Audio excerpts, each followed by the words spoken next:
जय श्री श्याम, जय माता की। दोस्तों, आप सब कैसे हैं?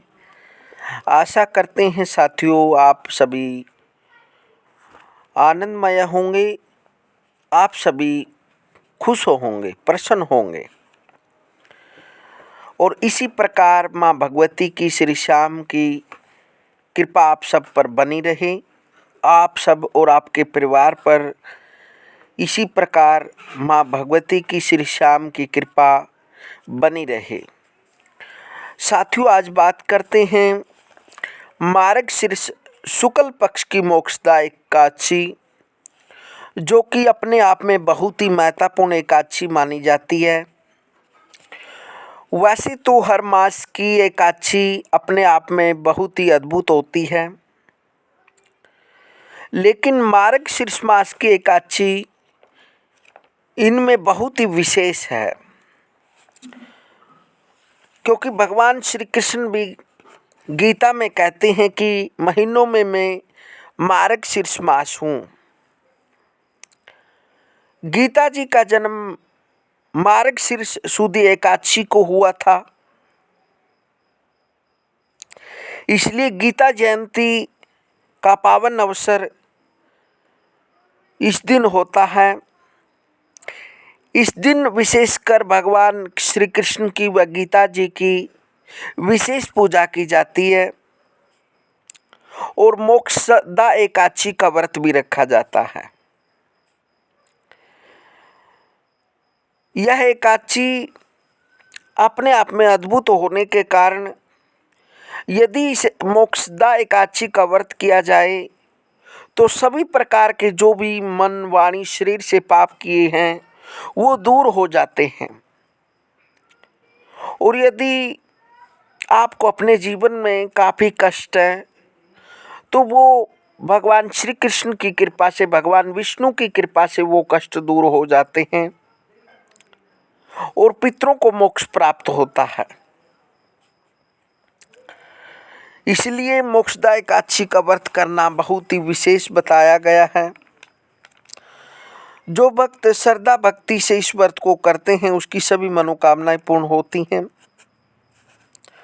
तो इस जानकारी के माध्यम से आज जानेंगे कि जो मार्गशीर्ष की शुक्ल पक्ष की मोक्षदा एकादशी है वह किस दिन रहेगी और एकादशी तिथि कब प्रारंभ होगी और एकादशी का जो समाप्ति काल है वो किस समय होगा और इस दिन विशेषकर विष्णु भगवान की पूजा व भगवान श्री कृष्ण की पूजा व श्री गीता की पूजा किस विधि से करें और किस प्रकार से भगवान विशेष गोविंद श्री कृष्ण को प्रसन्न करें। क्योंकि ऐसा माना जाता है यदि इस दिन गोपाल शास्त्र नाम का पाठ किया जाए तो अवश्य ही भगवान श्री कृष्ण की कृपा सब भक्तों पर होती है और ओम नमो भगवते वासुदेवाय मंत्र का जप करने से सभी प्रकार की खुशियां प्राप्त होती है। मार्गशीर्ष की जो शुक्ल पक्ष की एकादशी मोक्षदा एकादशी है वह 30 नवंबर 2025 दिन रविवार को 9:30 से प्रारंभ होगी, जो कि 1 दिसंबर 2025 दिन सोमवार को 7:02 तक रहेगी। इसलिए मोक्षदा एकादशी का जो व्रत है वो 1 दिसंबर 2025 को करना श्रेयकर रहेगा। मोक्षदा एकादशी को मोक्षदा एकादशी इसलिए कहा जाता है क्योंकि इसमें यदि कोई भी भक्त श्रद्धा भक्ति से इस व्रत को करता है तो इसको इस लोक में सभी प्रकार के सुख प्राप्त करके पूरी आयु भोग कर अंत में मोक्ष प्राप्त होता है।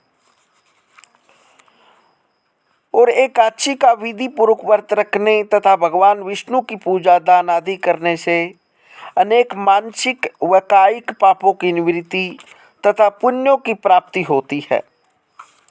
इस दिन श्री गीता जयंती के उपलक्ष्य में भगवान श्री कृष्ण की पूजा स्तुति करके श्री भगवत गीता का सुगंधित फूलों द्वारा पूजा, स्वाध्याय, मनन व चिंतन करना चाहिए। और इस दिन विशेषकर भगवत गीता का पाठ अवश्य करना चाहिए, क्योंकि यदि इस दिन भगवत गीता का पाठ करते हैं तो जीवन में जो भी परेशानियां हैं वो दूर हो जाती है और पितरों को मोक्ष प्राप्त होता है। और मोक्षदा एकादशी की कथा भी अवश्य सुननी चाहिए। मोक्षदा एकादशी व्रत की कथा इस प्रकार से है। प्राचीन गोकुल नगर में धर्मात्मा और भक्त वैखानस नाम का राजा था। उसने रात्रि को स्वप्न में अपने पूज्य पिता को नरक भोगते हुए देखा।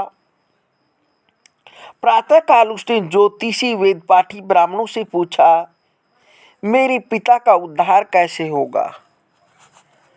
ब्राह्मण बोले, यहाँ समीप ही पर्वत ऋषि का आश्रम है, उनकी शरणागति से आपके पिता शीघ्र ही स्वर्ग को चले आएंगे। राजा पर्वत ऋषि की शरण में गया और दंडवत करके कहने लगा, मुझे रात्रि को स्वप्न में मेरे पिता के दर्शन हुए। वह बेचारे यमदूतों के हाथों से दंड पा रहे हैं। अतः आप अपने योग बल से बताइए कि उनकी मुक्ति किस साधन से शीघ्र होगी। मुनि ने विचार कर कहा, धर्म कर्म सब देरी से फल देने वाले हैं, शीघ्र वरदाता तो केवल शंकर जी प्रसिद्ध है, परंतु उनको प्रसन्न करना भी कोई आसान नहीं है, देर अवश्य लग जाएगी और तेरे पिता की इतने तक ही मुक्ति हो जाएगी। इसलिए सबसे सुगम और शीघ्र फलदायक मोक्षदा एकादशी का व्रत है। उसे विधि पूर्वक परिवार सहित करके पिता का संकल्प कर दो, निश्चय ही उनकी मुक्ति होगी। राजा ने कुटुंब सहित मोक्षदा एकादशी का व्रत करके फल पिता को अर्पण कर दिया। इसके प्रभाव से वह स्वर्ग चले गए और जाते हुए पुत्र से बोले, मैं परम धाम जा रहा हूँ।